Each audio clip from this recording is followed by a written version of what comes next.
1865 жылы Джон Александр Ньюленс элементтерді олардың атомдық массаларының өсу ретімен орналастырды.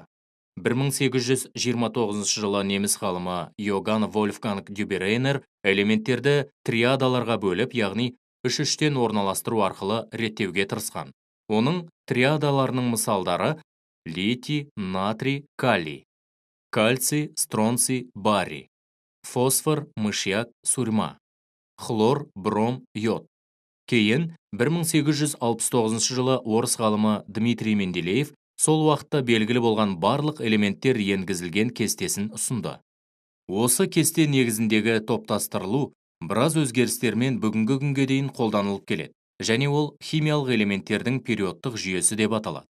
Карлсруэ техникалық университетінің химия профессоры Юлис Лоттермейер химиялық элементтердің периодтылығын Дмитрий Менделеевтен тәуелсіз зерттеген.